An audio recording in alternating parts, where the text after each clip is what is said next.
अस्सलाम वालेकुम जी, मैं वा तुहाडा अपना होस्ट मलक काबा ते तुसीं वेख रहे हो खालद पट्टी विशल चैनल। इस टाइम असीं लाहौर यादगार च मौजूद हाँ।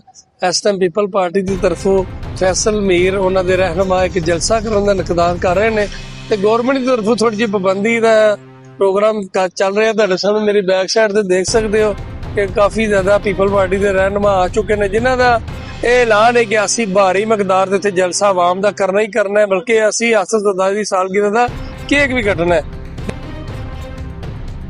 हम अपनी पावर का मुजाहरा करेंगे और कल जलसा होगा और हर सूरत हम केक भी काटेंगे जरदारी साहब की सालगिरह का और अपना तमाम तर काम यहाँ पर मुकम्मल करके ही कटेंगे जी। हमें कल खुद प्रिंसिपल सेक्रेटरी साहब जो है मरीम नवाज साहब आते हैं, मुझे खुद कहा कि आपको इजाजत दी है।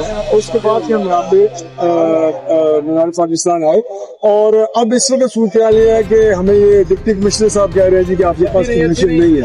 तो अगर तो मरीम नवाज साहब प्रिंसिपल सेक्रेटरी ने मेरे से बात वो कंफर्म करें, मीडिया में आए और कहें कि मैंने की बात नहीं की, क्या अगर डिप्टी कमिश्नर ये कहे कि मैं मरीम नवाज साहबा की बात नहीं मानता तो वो बात समझ में नहीं है। तो मेरा ख्याल ये है और इसके बाद हमें मैसेज दिया जा रहा है कि नहीं जी सीएम साहबा तो आपको इजाजत दे रही हैं, लेकिन ऊपर से कोई कुव्वतें हैं जो आपको नहीं करना चाहिए। अब वो स्केप कोड बना रहे हैं ऊपर की कुव्वतों को, तो मैं ऊपर की कुव्वतों से गुजारिश करूंगा कि मरीम नवाज साहबा को कंफर्म करें कि आपने वाकई ने कहा है कि इस पीपल्स पार्टी के फंक्शन को आप रोके, क्योंकि आपका नाम लेके अब पंजाब हुकूमत जो है वो ये कह रही है कि हाँ जी मरीम नवाज साहबा ने इजाजत दी थी, मगर ऊपर से जो कुव्वतें हैं वो नहीं चाहती कि ये फंक्शन हो। तो देखने आगे अगले मरहले च की होंदा, मिलने फिर अगले ब्लॉग च। मैनूं इजाजत ते देखदे रहो खालद पट्टी विशल चैनल।